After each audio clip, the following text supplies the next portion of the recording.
11 জনকে এবং আমি সহ 12 জন যে দলটি গঠিত হলো, আপনাদের পত্রিকায় লিখেছে ইট ওয়াজ এ ড্রিম টিম। বাংলাদেশের পেশাগত জীবনে সবচেয়ে যে কটি মানুষের নাম আমরা বলি, আমাদের অর্থনীতির বিশ্লেষণ করেন যারা, গবেষণা করেন, তাদের ভিতরে সবচেয়ে যে কটি নাম সামনে আসে বিভিন্ন বিষয়ে, আমরা সৌভাগ্য সেই 11 জনকে যুক্ত করতে পেরেছিলাম।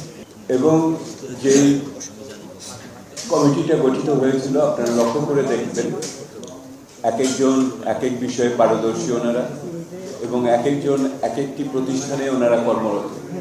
সেই অর্থে একটি প্রতিনিধিত্বমূলক কমিটি আমরা গঠন করতে পেরেছিলাম।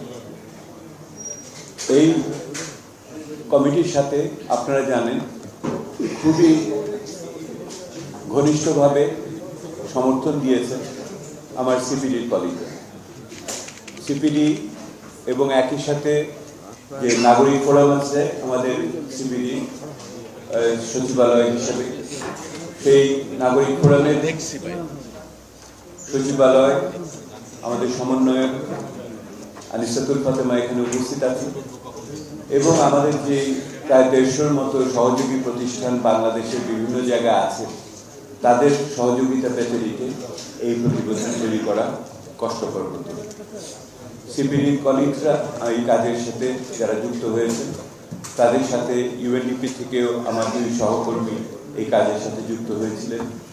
প্ল্যানিং কমিশনকে সরকারের অংশ হিসেবে আমাদের সার্বিক সমর্থন দিয়েছে, এবং আপনারা দেখছেন যে সরকারের সম্ভবত অত্যন্ত একটি গুরুত্বপূর্ণ স্থানে আমরা আপনাদের সাথে এখানে মিলিত হয়েছি। এটাও একদিক থেকে বেশ লক্ষণীয় একটি বিষয়। এই কাজটি তৈরি করার ক্ষেত্রে আমাকে জিজ্ঞেস করা হয়েছিল খরচ কত হবে। আমি বলেছিলাম যে বাংলাদেশের এইরকম একটি পরিবর্তন কালে আমরা যদি কোনো অবদান রাখতে পারি, সেটা কোনো আর্থিক মূল্যের মূল্যায়ন করাটা ঠিক হবে না। সেহেতু আমার সহকর্মীরা এই যে 3 মাস অক্লান্ত পরিশ্রম করেছেন এবং ওনাদের চলমান দায়িত্বগুলোর পাশাপাশি এটা করেছেন, এবং একই রকমভাবে আমার সিপিডির যে গবেষকরা কাজ করেছেন, তাদের বিভিন্ন চলমান প্রকল্পের কাজ ইত্যাদির ভিতরে পাশাপাশি এগুলি করেছেন, এবং নাগরিক প্ল্যাটফর্মের যারা ঢাকার বাইরে কাজ করেছেন, তারা সকলেই কিন্তু বিনা পারিশ্রমিকে কাজ করেছেন। এই বিনা পারিশ্রমিকে শুধু ওনারা যে পরিশ্রমের কোনো আর্থিক মূল্য ধরেননি তা না, ওনারা যতগুলি সভা করেছেন, আপনারা তো জানেন তথাকথিত কি একটা সিটিং অ্যালাউন্স আছে না, সব মিটিংয়ে একটি পয়সা সিটিং অ্যালাউন্সও কাউকে দেওয়া হয়নি।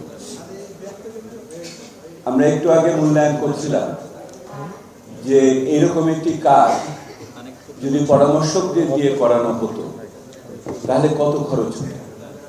কারণ এই কাজের ভিতর দিয়ে আমরা বাংলাদেশের পেশাজীবীদের, বিশেষ করে অর্থনীতির চর্চায় যারা আছে, তাদের সক্ষমতা এবং কৃতিত্ব প্রদর্শন করেছি, এবং বিভিন্ন সময়ে যে বিদেশি পরামর্শক এনে দেশীয় সক্ষমতাকে ছোট করে দেখানো হয়, সেইটার একটি উচিত জবাব দেওয়া আমরা চেষ্টা করেছি।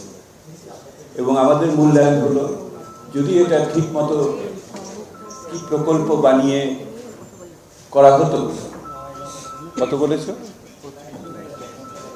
এইটার মূল্য ন্যূনতম 25 কোটি টাকা হতো।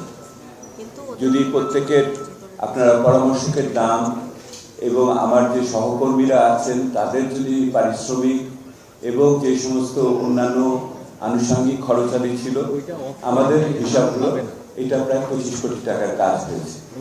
এইটা আমরা দেশের জন্য একটি নিঃস্বার্থ অবদান হিসেবে আমরা এটাকে দেখতেছি, এবং এটার ভিতর দিয়ে আমরা একটা উদাহরণ এবং দৃষ্টান্ত করতে চাই।